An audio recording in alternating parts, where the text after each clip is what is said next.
take two of this video because funny, I was like 1 or 2 minutes in, and then I got interrupted by this girl who literally didn't text me all of yesterday, but randomly hit me up. So we are going to be reading the Bible. I'm going to be reading the Bible for the first time, and I'm not Christian. I've never read the Bible. I've never gone to church, but I think I should be educated on the Bible and educated on Christianity.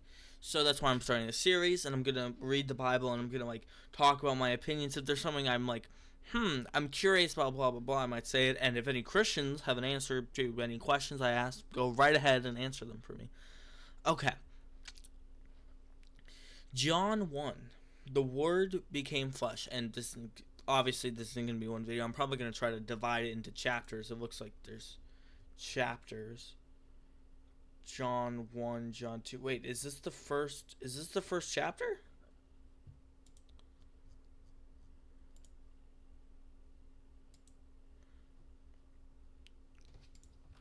What is the first chapter of the Bible? Genesis 1. I can close that out. And that out. Okay, so it goes Genesis. Oh, okay, that's not part of the story.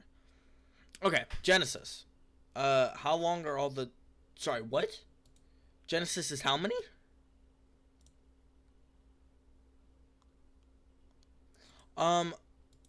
Okay, how long is each...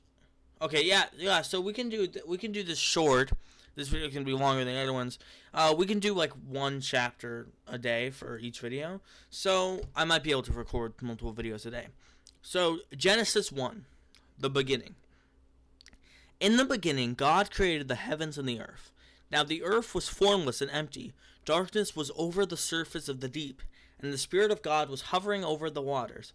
And God said, "Let there be light," and there was light. God saw that the light was good, and he separated the light from the darkness. God called the light day, and the darkness he called night. And there was evening, and there was morning, the first day.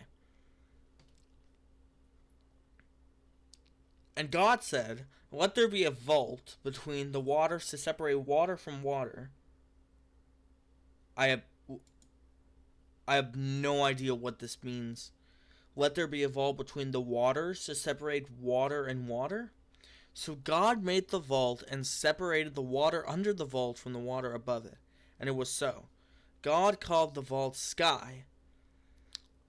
Ah, I see. So the water from water, the top layer of water is the sky, and the bottom's the ocean. Then there was evening, and there was morning the second day. And God said, "Let the water under the sky be gathered to one place, and let dry ground appear." And it was so. God called the dry ground land, and the gathered waters he called seas. And God saw that it was good. Then God said, "Let the land produce vegetation, seed-bearing plants and trees on the land that bear fruit with seed in it, according to the various kinds." And it was so. The land produced vegetation, plants bearing seed according to their kinds, and trees bearing fruit with seed in it according to their kinds. And God saw that it was good. And there was evening, and there was morning, the third day. Okay. So, first day, God created light and day. Second day, he created land and water, aka ocean and continents and stuff. Then, the third day, he created plants and trees. Okay. And God said, "Let there be lights in the vault of the sky to separate the day from the night, and let them serve as signs to mark sacred times and days and years. And let them be lights in the vault of the sky to give light on the earth." And it was so. God made two great lights, the greater light to govern the day, and the lesser light to govern the night. He also made he made the stars. So the greater light would be the sun, and the lesser light would be the moon. He set them, or God set them in the vault of the sky to give light on the earth, to govern the day and the night, and to separate light from darkness. And God saw that it was good. And then there was evening, and there was morning, the fourth day. And God said, let the water teem with living creatures, and let birds fly above the earth across the vault of the sky. So God created the great creatures of the sea and every living thing with which the water teems and that moves about in it according to their kinds, and saw every winged bird according to its kind. And God saw that it was good. God blessed them and said, be fruitful and increase in numbers, and fill the water in the seas, and let the birds increase on the earth. And there was evening, and there was morning, the fifth day.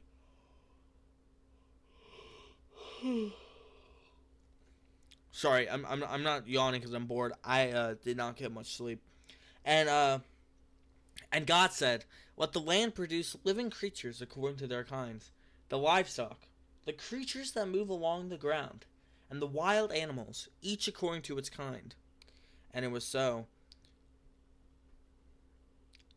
That's funny. Each according to its kind.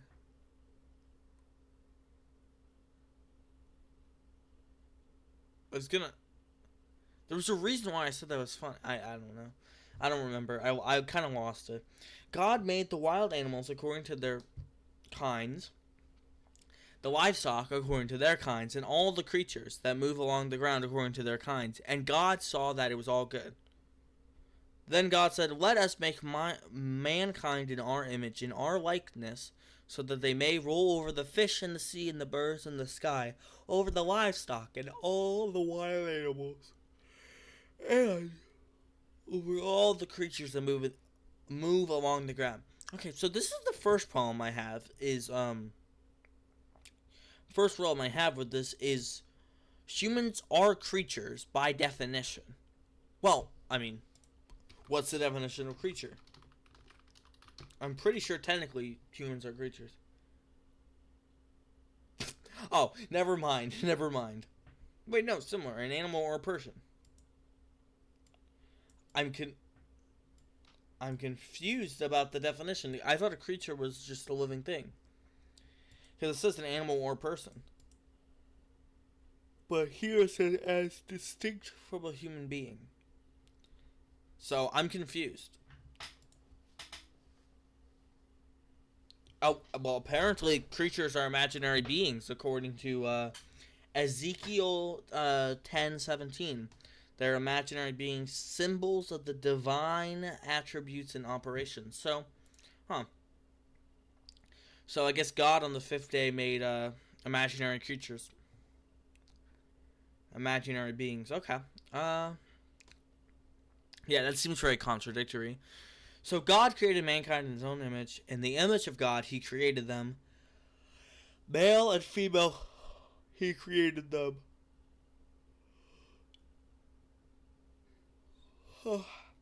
Okay, now I see this a lot.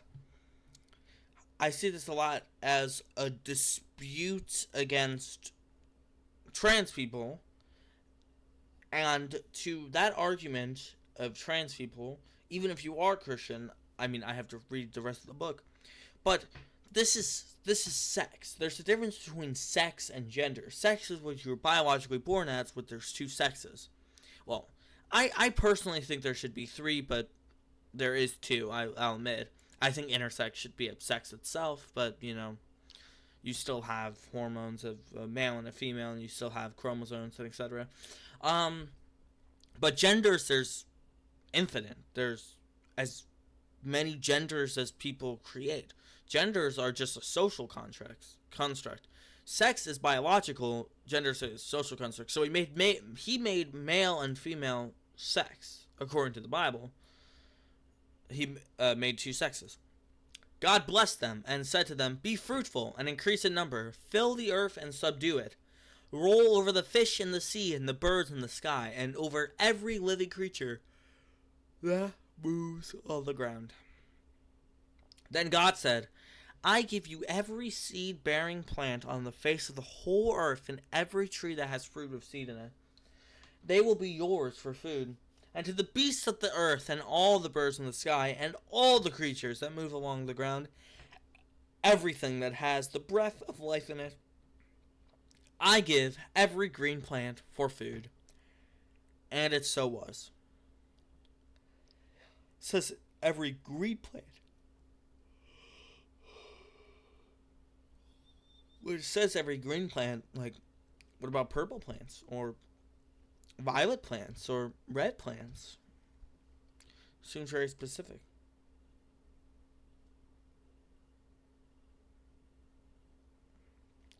God saw all that he had made, and it was very good. And there was evening, and there was morning, the sixth day. So, here's my takeaway. He created all these things, right? My main question is, why couldn't he have done it in one day if he was all powerful? If he's all good and everything that he made was good, why couldn't he do it in one day? There's 24 hours in a day. Like, he had 24 hours to make, well, even if he didn't make all of it, he could have made more than just light and dark the first day. He could have also, I don't know, made land and water the first day. He didn't have to separate it like that. And also, I thought there were 7 days. Obviously, I need to take a nap, as you can tell by the fact I can't stop yawning. Not trying to be disrespectful. I'm actually, I don't know why I can't. I mean, I did not sleep a lot. Okay, so it just mentioned, okay. Oh, it was by the 7th day. So there wasn't 7 days. Oh, Adam and Eve is next. You'll see Adam and Eve next time on Quentin at Home. Insert some very awesome theme music. And I will see y'all next episode after I get some good sleep. That I definitely apparently need. Cause I can't stop yawning. And I do not want to re-record this video. So, yes, if you are a Christian and you have answers to any of my questions, please let me know in the comments, and I'll see you next time.